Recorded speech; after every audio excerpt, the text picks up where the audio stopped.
ఓం మహాగణాధిపతయే నమ. ఓం గురుభ్యో నమ. ఓం శ్రీమాత్రే నమ.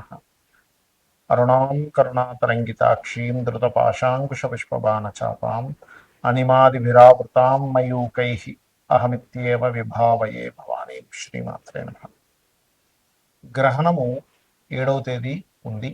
అది ఏ సమయం నుంచి ఏ సమయం వరకు ఉంటుంది, ఏ రాసుల వారికి ఈ గ్రహణం యొక్క ప్రభావం ఉంటుంది, అలాగే ఏమి చేసుకోవాలి. గ్రహణం అంటే భయపడేదో భయపెట్టేదో కాదు, గుర్తుపెట్టుకోండి.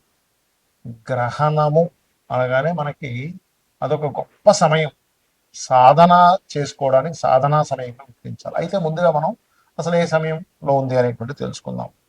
మనకి గ్రహణం పర్ఫెక్ట్గా ఉండే సమయం అయితే 11 గంటల రాత్రి, అంటే 7వ తేదీ రాత్రి 11 గంటల నుంచి 12 గంటల 22 నిమిషాల వరకు ఉంది, గుర్తుపెట్టుకోండి. అయితే దానికంటే ముందు దాని ప్రభావం అనేటువంటిది 8 గంటల 58 నిమిషాలకు ప్రారంభమై అర్ధరాత్రి అంటే తెల్లవారితో 8 అనగా 2 గంటల 25 నిమిషాలకు అవుతుంది.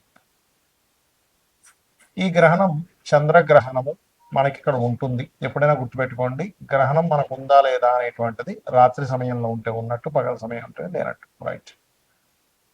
ఈ యొక్క గ్రహణ ప్రభావం ఏ రాశుల వారికి ఎటువంటి విషయాల్లో చాలా బాగుంటుంది, ఎటువంటి విషయాల్లో కించిత్ జాగ్రత్త వహించాలి, దానాలు ఏమి ఇవ్వాలి, ఏ దేవతారాధన, ఒక్కొక్కరు ఏ ఏ దేవతారాధన చేసుకుంటే వాళ్ళకి అద్భుతమైన ఫలితాలు వస్తాయనేటువంటి విషయాలు చెప్తుంది నేనైనప్పటికీ కూడా చెప్పిస్తుంది సాక్షాత్ లలిత అమ్మవారిగా భావిస్తూ ఒక్కొక్క రాశి గురించి తెలుసుకుందాం. వృషభ రాశి వారికి గ్రహణ ప్రభావం దశమ స్థానంలో జరుగుతుంది, కాబట్టి దశమ గ్రహణం చాలా మంచిది. కావున మీకు ఉద్యోగ సంబంధించిన విషయంలో ఏదైతే మారుదాము, ఇంకొక మంచి ఛాన్స్ వస్తే బాగున్నాం, ఇంకో దగ్గరికి మారాలి, లేనట్లయితే ఉన్న దగ్గర ఏదైనా గొడవ అయితే మీరు దాన్ని ఇబ్బంది పడకండి, ఇంకో మంచి దానికోసమే మీకు అక్కడ పడుతుంది. అయితే ఎంతైనా గ్రహణ ప్రభావం కదా అంటే కొంత పాలిటిక్స్ నడుస్తూ ఉంటాయి మీరు చేసే ఉద్యోగాల్లో, గుర్తుపెట్టుకోండి. కాబట్టి ఆ యొక్క విషయాల్లో చాలా జాగ్రత్తగా ఉండాలి. అలాగే మరొక విషయం ఏంటంటే పేరు ప్రఖ్యాతలు రావడానికి కూడా ఉపయోగపడుతుంది 10వ స్థానంలో గ్రహణం అనేటువంటిది. కాకపోతే కొంత అత్తగారి వరుస వారితో కొంత జాగ్రత్తగా ఉండడం అనేటువంటి చూసుకుంటుండాలి. మరియు అదేవిధంగా గమనించుకున్నట్లయితే ఇక్కడ సంతానానికి లోన్స్ లభించడానికి కూడా వృషభం వారికి ఈ గ్రహణం తోడ్పడుతున్నది అనేటువంటి సందేహం లేదు. కాకపోతే మీ యొక్క జీవిత భాగస్వామి పేరు మీద ఏదైనా ప్రాపర్టీస్, అంటే అది గృహం కావచ్చు, వాహనం కావచ్చు, ఆభరణాలు లాంటివి కావచ్చు, గ్రహణం అనేటువంటి దాని మీద ప్రభావం పడుతుంది. ఎవరికి? మీకు కాదు, మీ యొక్క జీవిత భాగస్వామి ఏదైనా ప్రాపర్టీస్ తీసుకునే విషయం. ఎందుకంటే ఇక్కడ వృషభం నుంచి సప్తమ స్థానాత్ చతుర్థ స్థానంలో జరుగుతుంది గ్రహణము. సో మీకు కెరియర్ పరంగా ఎటువంటి ఇబ్బంది లేదు. కానీ ఈ సప్తమ స్థానాన్ని తీసుకుంటే మాత్రం ఈ జాగ్రత్తలు తీసుకోవాలంటే ఏదైనా బంగారం కొంటున్నాం చూసుకొని కొనడం, నకిలీ ఇదా ఉందా, లేకపోతే ఏదైనా వస్తువు, వాహనము, గృహము, స్థలం కొంటున్నాం అదేదో లిటికేషన్లో ఉందా అనేటువంటిది మీ జీవిత భాగస్వామి పేరు మీద మీరు కొన్నా, మీ జీవిత భాగస్వామి సెపరేట్గా కొనుక్కున్న ఈ యొక్క జాగ్రత్త మాత్రం ఖచ్చితంగా తీసుకోవాలి.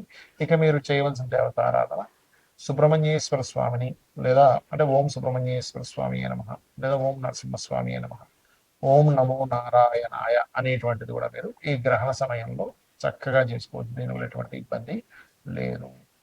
గ్రహణ సంబంధించినటువంటి విషయంలో చాలా మంది భయపడుతుంటారు, గ్రహణం ఏంటి అనేటువంటిది. ఒకటి గుర్తుపెట్టుకోండి, గ్రహణం అనేటువంటిది అది సూర్యుడు, చంద్రుడు, ఛాయాగ్రహాలైన రాహుకేతువులు ఒక అలైన్లోకి వస్తాయి. సూర్య చంద్రుడు సమయాన్ని సూచించేవారు, రాహుకేతువులు కూడా సమయానికి సూచన. రాహు అంటే ఆశ, కేతు అంటే మోక్షము. రాహు అంటే రాబోయే సమయం, కేతు అంటే అయిపోయిన సమయంగా తీసుకుంటారు. రవిచంద్రుల ద్వారానే మనకి సమయం అంటే ఈరోజు ఈ తిథి, ఈరోజు ఇక్కడ సంక్రమణం జరిగింది, ఈ మాసం మారింది, ఈ పౌర్ణమి అమావాస్యలు వస్తుంటాయి. కాబట్టి ఈ 4 అంటే సమయాన్ని సూచించేవారు. అదేవిధంగా మనకి లలిత సహస్రనామాల్లో కానీ చాలా విషయాల్లో సూర్యచంద్రుల్ని నేత్రాలు గాను మనకి గనక చూసుకున్నట్లయితే అమ్మవారి యొక్క తాటంకములు కానీ చెప్తూ ఉంటారు. అందుకే తాటంక యుగలీభూత తపన ఉడుప మండల అంటూ ఉంటాం. కాబట్టి ఈ సమయం చాలా గొప్పది అనే భావనతో గనక మీరు చేసుకున్నట్లయితే జపాన్ని, ఈ జపము యొక్క ఫలితం ఏదైతే ఉందో మిమ్మల్ని రక్షిస్తుంది, రుణ రోగ శత్రువు నుంచి రక్షిస్తుంది, గుర్తుపెట్టుకోండి. మరి గ్రహణం ఉంది, గ్రహణం కొంతమందికి చక్కగా పనికి వస్తుంది, కొంతమందికి కొంత జాగ్రత్త. ఎన్ని రోజులు జాగ్రత్తగా ఉండాలంటే గ్రహణం రోజు నుంచి 41 రోజులు జాగ్రత్తగా ఉండాలి. గ్రహణం యొక్క ప్రభావం అంటూ ఉంటుందని చెప్తుంది శాస్త్రం.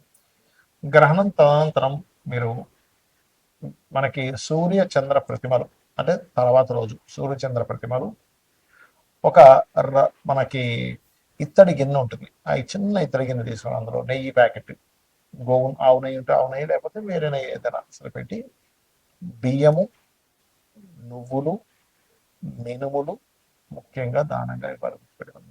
ఉలవలు కూడా ఇస్తే ఇంకా మంచిది. ఈ 4 పదార్థాలు దక్షిణ. చాలా మంది అడుగుతుంటారు, ఏమంటే దక్షిణ ఎందుకు ఇవ్వాలి దానం ఇచ్చినప్పుడు అంటే, మీరు ఏదైతే దానం ఇస్తారు, ఇప్పుడు ఈ గ్రహం అని కాదు, నార్మల్గా కూడా మీరు ఏదైనా నువ్వులు ఇచ్చారు, బియ్యం ఇచ్చారు, గోధుమలు ఇచ్చారు, ఏదైనా గ్రహ సంబంధించిన దానాలు ఇచ్చినప్పుడు మీ యొక్క దోషం ఏదైతే ఉంటుందో వాళ్ళు ఖచ్చితంగా తీసుకుంటారు. మరి అది తగ్గాలంటే వాళ్ళకి గాయత్రి చేసుకోవాలి కొన్ని గంటల సేపు కూర్చొని. ఆ గాయత్రి చేసుకొని వాళ్ళు పోగొట్టుకోవడానికి వాళ్ళు కొంత సమయాన్ని వెచ్చిస్తారు కాబట్టి వాళ్ళకి దక్షిణ రూపంలో ఇస్తాం. అది మన ఇష్టం. మీరు 100 ఇస్తారా, 200 ఇస్తారా, 500 ఇస్తారా, మీ స్తోమత బాగా కోటీశ్వరుడు అయితే 1000 రూపాయలు కూడా ఇవ్వచ్చు చెప్పలేం. బట్ మీ దగ్గర లేనప్పుడు వాళ్ళని ఏమంటే మా దగ్గర ధనం లేదు ఇంతే ఉంది అంటే వాళ్ళు ఏమి వద్దని గుర్తుపెట్టుకోండి. అది గుర్తుపెట్టుకోండి. అలాగే మరొక విషయం ఏంటంటే, ఈ గ్రహణ సమయంలో చాలా మంది అడుగుతుంది ఏంటంటే, మరి ఈ ఈ గ్రహణానికి మనకి ఉందా లేదా అనేటువంటి క్వశ్చన్లో ఖచ్చితంగా ఉంది. రాత్రి సమయంలో వస్తుంది కాబట్టి ఆ సమయంలో మనం ఏమి తినడం కూడా పెద్దగా ఇబ్బంది పడాల్సిన అవసరం లేదు. ఎందుకంటే మనకి ఏ సాయంత్రం వస్తే ముందుగా తినేయాలంటాం కాబట్టి మనం ఎట్లాగో 7 o'clock లోపల మీరు 7-8 లోపల మీరు ముగించుకుంటే మంచిది. మ్యాక్సిమం 8:30 లోపల ఫుడ్ తినేస్తే చాలా మంచిది, గుర్తుపెట్టుకోండి. ఎందుకంటే అక్కడి నుంచే దాని ప్రభావం పెరుగుతుంది కాబట్టి. అలాగే ఆ సమయంలో హోమం చేసుకోవచ్చు, తర్పణాలు చేసుకోవచ్చు, మరియు అదేవిధంగా ఏదైనా జపం చేసుకోవచ్చు, పట్టు స్నానము, విడుపు స్నానం చేసుకోవచ్చు. చాలా మంది అడుగుతున్నది ఏంటంటే, నన్ను పర్సనల్గా ఏమంటే అర్ధరాత్రి అయిపోతుంది కదా, ఆ సమయంలో మరలా నిద్రపోవచ్చు అని అడుగుతున్నారు. మీకు గ్రహణం అయిపోయిన తర్వాత హ్యాపీగా నిద్రించవచ్చు, ప్రాబ్లం ఏమి లేదు. గర్భవతులు మాత్రం ఆ సమయంలో పుట్టడం కానీ ఏదైనా కత్తిరించడం కానీ, ఈ గర్భం మీద కొంతవరకు తెలియ కొంతమంది గొర్రెలు పెడుతుందని కోరుకొని ఇట్లాంటివి చేస్తుంటారు. ఆ గంటన్నర 2 గంటల సేపు కొంచెం జాగ్రత్తగా ఉంటే సరిపోతుంది, గుర్తుపెట్టుకోండి. అలాగే మరొక విషయం ఏంటంటే, తర్వాత రోజు మీకు ఉదాహరణకి మీరు ఏదో వేరే దేశాల్లో ఉన్నారు, అక్కడ దానం ఇవ్వడం కుదరలేదు.